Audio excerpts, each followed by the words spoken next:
Hello viewers, అందరికీ నమస్కారం. నేను మీ సూర్య. మీరు ఇప్పుడు చూస్తున్నది Surya talker channel. Learn Tamil alphabets through Telugu alphabets అనే మన ఈ సిరీస్ లో ఇది పార్ట్ నంబర్ 20 కాదు, పార్ట్ 19 చేశాను కదా దీని ముందు వీడియో. సో ఇది పార్ట్ 20 ఏమో అని అందరూ అనుకుంటూ ఉంటారు, కానీ పార్ట్ 20 కాదు. యాక్చువల్ గా learn Tamil alphabets through Telugu alphabets అనే నేను చేస్తున్న ఈ సిరీస్ లో పార్ట్ 7 లో పా మా ఈ రెండు లెటర్స్ ని మీకు నేర్పించాను. పాకి బాకి ఒకే లెటర్ ఉంటుంది అని ఆ వీడియోలో చెప్పాను, అండ్ మా అనే లెటర్ ఉంటుంది అని ఆ లెటర్స్ ఏ విధంగా రాయాలని ఆ వీడియోలో చెప్పాను పార్ట్ 7 లో. కాకపోతే యాక్చువల్ గా పార్ట్ 7 లో ఒక లెటర్ చెప్పడం మర్చిపోయాను. ఏ లెటర్ అంటే ఫా. ఆ ఫా అనే పదాన్ని ఎలా రాయాలి అనేది మీకు నేర్పించడం మర్చిపోయాను పార్ట్ 7 లో.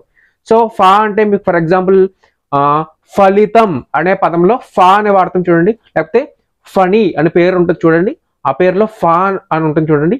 ఆ ఫా ఎలా రాయాలి అనే దాని గురించి ఈ పార్ట్ లో నేను మీకు నేర్పించబోతున్నాను ఈ వీడియోలో.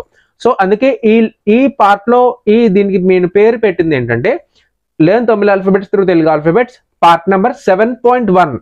సో ఈ పార్ట్ నెంబర్ 7.1 లో అంటే 7th పార్ట్ కి కంటిన్యూషన్ వీడియో ఇది. 7th పార్ట్ కి 8th పార్ట్ కి మధ్యలో ఉన్న వీడియో ఇది 7.1. సో ఈ వీడియోలో ఫా అనే పదాన్ని ఎలా రాయాలనేది మీకు నేర్పించి చూపిస్తాను, రాసి చూపించి, ఓకేనా? కాకపోతే మీరు నాకు ఒక క్లారిటీ ఇవ్వాలి. ఏంటంటే నేను కష్టపడి మీకోసం ఇన్ని వీడియోస్ చేస్తున్నాను కదా తమిళ ఆల్ఫాబెట్స్ గురించి, ఫ్యూచర్లో అదర్ లాంగ్వేజెస్ గురించి కూడా చేస్తాను. సో ఖచ్చితంగా మీరు సబ్స్క్రైబ్ చేసుకోండి, ఖచ్చితంగా మీకు చాలా యూస్ఫుల్ అవుతుంది. సో సబ్స్క్రైబ్ చేసుకుంటే నాకు కూడా బెనిఫిటే, మీకు కూడా బెనిఫిటే, ఇద్దరికి బెనిఫిట్ ఉంటుంది.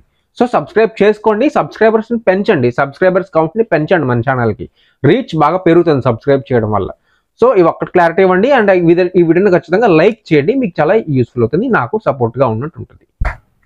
సో చూడండి, రాస్తున్నాను. ఇలా 3 డాట్స్ పెట్టాలి, పైన 1 డాట్, కింద 2 డాట్స్ పెట్టాలి, పక్కన పా రాయాలి. అది ఫా అవుతుంది తమిళ్లో, ఓకేనా? ఇది ఫా తమిళ్లో. ఇక్కడ 3 డాట్స్ ప్లస్ పా, పక్కన పా రాస్తే ఫా అవుతుంది తమిళ్లో, ఓకేనా?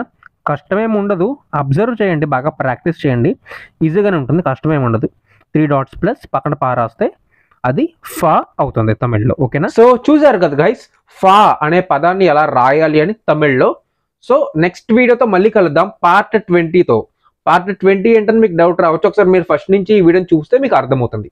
సో నెక్స్ట్ అంటే ప్రీవియస్ వీడియో పార్ట్ 19 చేశాను కదా, సో నెక్స్ట్ ఈ వీడియో 7.1 వీడియో, నెక్స్ట్ పార్ట్ 20 మీకు నేర్పిస్తాను. అప్పుడు కలుద్దాం, అంతవరకు సెలవు, బాయ్.